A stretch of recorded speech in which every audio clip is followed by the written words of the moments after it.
Okay, welcome to the deep dive, everybody. Today, we're going to try to untangle, well, a real puzzle. Yeah.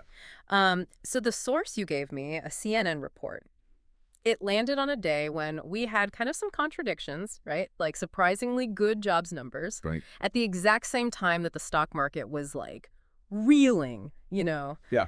from China's retaliation to the U.S. tariffs. Right. So, like, what's our mission in this deep dive today? I think it's to make sense of this clash, not just like what happened, Right. but like what's the ripple effect, Yeah. right? Yeah. And potentially the long-term shifts in the global economy, potentially. It's a fascinating juxtaposition, right? You have this um, seemingly positive picture of the U.S. economy, Hmm. particularly the labor market, Right. and it's immediately kind of overshadowed by this, specter of a trade war, Hmm. really escalating. Yeah. And what's interesting is they're deeply connected in a way. Totally. Okay, so let's break down the timeline first. Okay. The CNN report lays out the events. The jobs report for March showed a surprisingly strong addition of 228,000 jobs. Wow.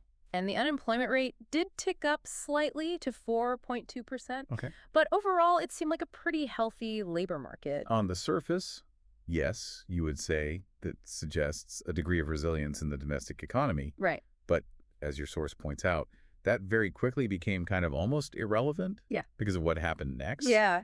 Yeah, exactly. So it was right around April 2nd that President Trump announced universal tariffs.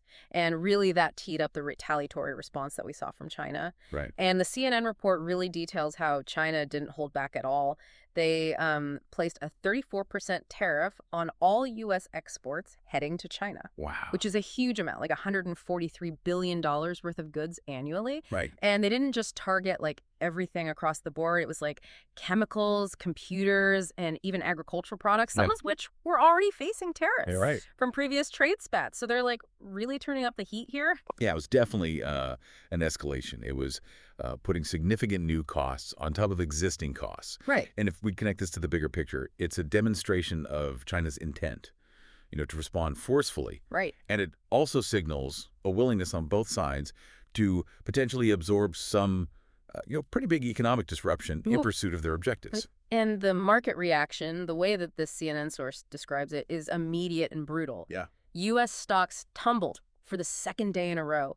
And we're talking about the Dow having huge drops, 1,700 points one day. Wow. Another 1,100 points the next, at least at the time of the report. Yep. Right. And it wasn't just here in the U.S. European and Asian markets also saw huge losses. It really highlights how interconnected these global financial markets are, Right. and what's particularly telling, the report highlights which companies were really hit the hardest. Right.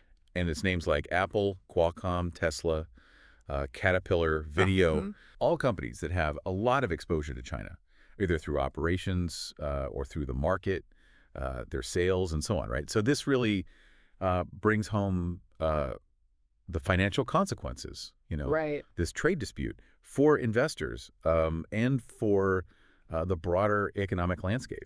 Yeah, it's one thing when you're like, oh, the market's down. Right. And then it's like, oh, wait, it's like Apple, Yeah. Qualcomm, Tesla. Like these are companies Yeah, that exactly. everyone knows. Right. And maybe invests in or at least uses their products. And, the report also points out that the U.S. actually imports way more from China in terms of goods. Right. Around $438 billion worth annually. Right. And so those goods are now also facing this hefty 34% tariff. And the economists that they quote in the source seem to agree that these costs are most likely going to be passed on to us, the consumers.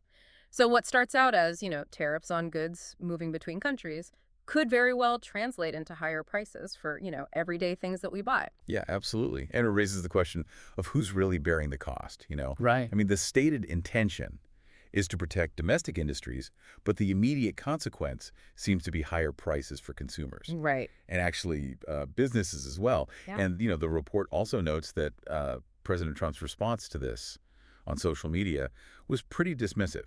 He basically called China's response a panic, Yeah.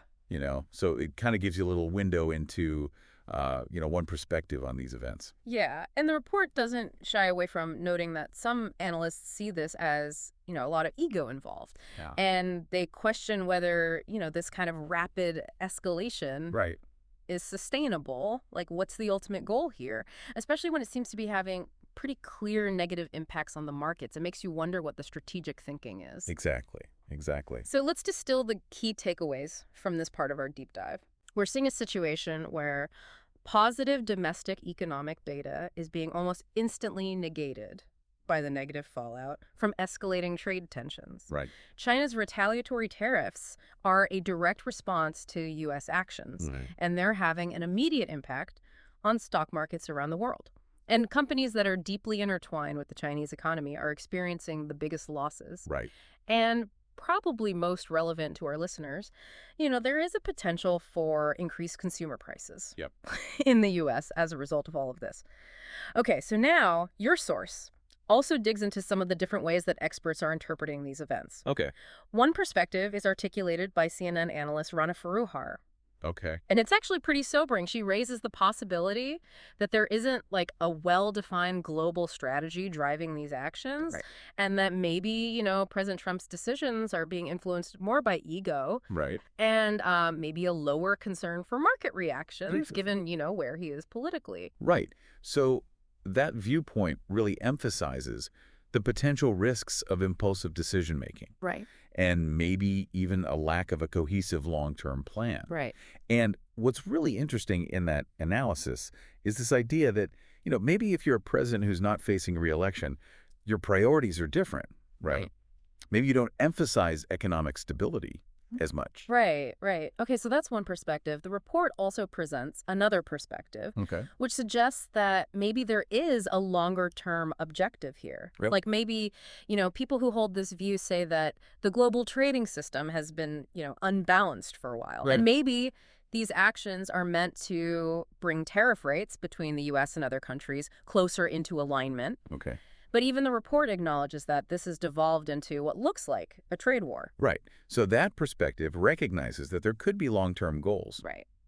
but it raises serious questions about the costs of getting there, the short-term disruption, and whether the aggressive tactics being used are really the most effective way to achieve those goals. Okay, then there's a critical economic perspective that's brought in by Professor Hagen Chang in this report. Okay. And he raises some really fundamental points. So he argues that the U.S. industrial base isn't really in a position right now to take advantage of these tariffs.